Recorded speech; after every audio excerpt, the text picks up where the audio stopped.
unang bagyo ng 2026, isang low pressure area o LPA, posibleng pumasok sa Philippine Area of Responsibility o PAR next week. Silangang Pilipinas, pinaghahanda. Magandang araw Pilipinas, narito na ating update sa panahon ngayong araw ng linggo, January 11, 2026. Kung bago ka lang sa ating channel, please like, share, and subscribe para lagi ka updated sa panahon. Salamat sa iyong suporta. Mga kababayan, may bagong binabantayan ang mga weather expert ngayon. Isang potensyal na low pressure area o LPA na posibleng mabuo at pumasok sa ating Philippine Area of Responsibility o PAR sa mga susunod na linggo. Hindi inaalis ang posibilidad na ito ang unang tatawaging bagyo ngayong taong 2026 sakaling tuluyang lumakas at mag-organisa. Pero malinaw natin itong ilalagay sa tamang konteksto. Ang tanong, ano ang binabantayan ngayon? Batay sa pinakahuling modelo guidance, may sinyalis ng pagbuo ng malawak na sama ng panahon sa silangan ng Mindanao bandang January 14 hanggang January 15. Ano ang sistemang ito? Maaring mabuo bilang isang low pressure area o LPA at posibleng pumasok sa ating Philippine Area of Responsibility o PAR. At kung tuluyang lumakas, papangalanan itong bagyong Ada. Ang tropical cyclone development ay magandang linawin natin na inilabas ng Pag-asa. Hindi pa ito typhoon forecast, hindi pa rin ito tiyak kung magiging isang bagyo. Meron pa ring mataas na antas ng uncertainty. Ang nakikita sa ngayon ay low to moderate chance lamang ng tropical cyclone formation. Mas monsoonal ang itsura at hindi typical na bagyo. Ano ang sinasabi ng mga modelo? Ilang global weather models tulad ng ECMWF o European Center Mid-Range Weather Forecast, ng GFS Global Forecast System at ng ICON para-pareho ang ipinapakita. Malawak ang sirkulasyon, hindi compact o well-defined na bagyo. Malakas ang impluensya ng amihan at posibleng cold surge. Ibig sabihin, mas malaki ang tsansa ng pag-ulan at mahangin na kondisyon kaysa sa malalakas na hanging pangbagyo. Dahil sa interaksyon ng low pressure area o LPA at northeast monsoon o hanging amihan, inaasahang tataas ang ulan lalo na sa silangang baybayin o windwards areas. Mahangin pero hindi typhoon force wind ang inaasahan sa ngayon. Ang pinakaposibleng makakaramdam ng epekto ay sa bandang silangang Mindanao, Eastern Visayas, hilagang silangan ng Luzon. Samantalang ang kanlurang Luzon ay posibleng mas tuyo dahil sa harang ng kabundukan at direksyon ng hangin. So sa ating mga kababayan, gusto nating linawin, hindi ito pananakot. Ito ay pagbibigay kaalaman lamang.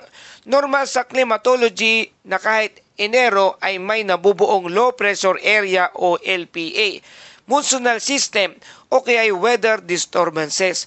Hindi lahat ng low pressure area o LPA ay nagiging bagyo, pero lahat ng ganitong sistema ay kailangang bantayan, lalo na kung ulan ang pangunahing banta sa bansa.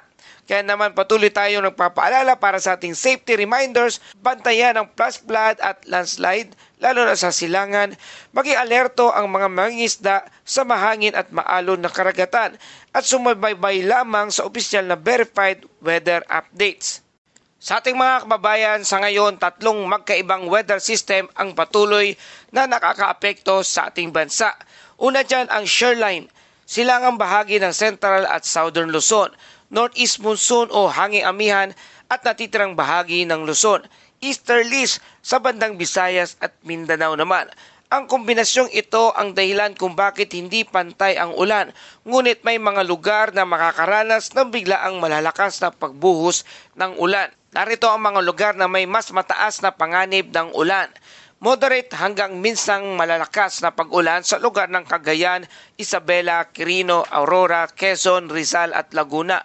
Dahil ito sa shear line, inaasahan ang makulimlim na kalangitan na may kalat-kalat na pag-ulan at pagkidlat at pagkulog.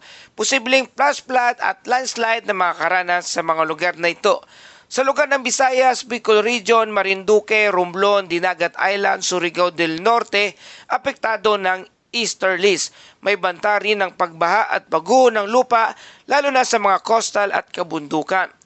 Mas kalmado na panahon pero manatiling alerto pa rin sa Metro Manila, Sakar, natitirang Cagayan Valley, Calabarzon, Nueva Ecija at Bulacan.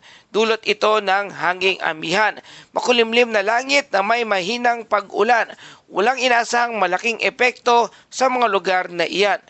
Sa Ilocos Region at natitirang Central Luzon, bahagyang maulap hanggang makulimlim ang lugar, pahapyaw ang mga ulan bandang hapon o gabi.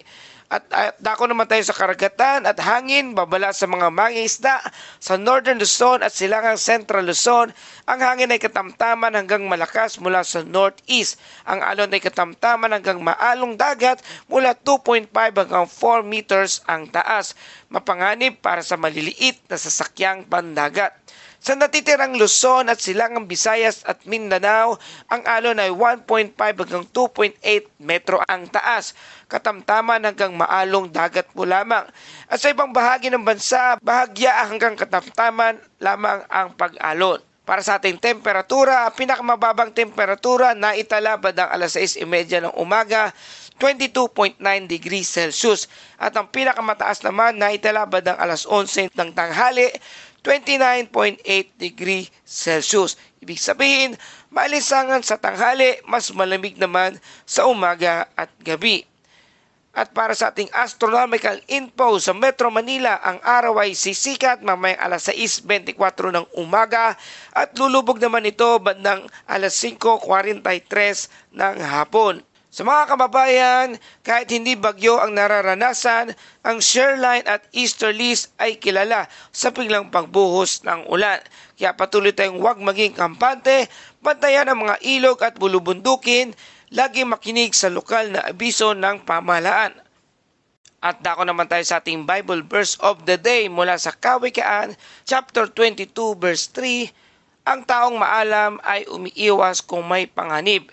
Ngunit ang wala sa katinoan ay sumusuong sa panganib, kaya napapahamak. Mga kababayan, ang karunungan ay hindi lamang pag-alam ng tama, kundi pagkilos bago pa dumating ang panganib. Tinuturuan tayo ng talatang ito na maging mapagmatsyag, handa at responsable sa buhay, sa pamilya at sa kapwa. Sa gitna ng mga babala at paalala, ang pag-iingat ay hindi takot, kundi paggalang sa buhay na ipinagkaloob sa atin ng Diyos. Panginoon, patuloy mo kaming bigyan ng pusong marunong makinig at kumilos ng may pag-iingat sa lahat ng pagkakataon. Ito po aming dalangin sa pangalan ni Jesus.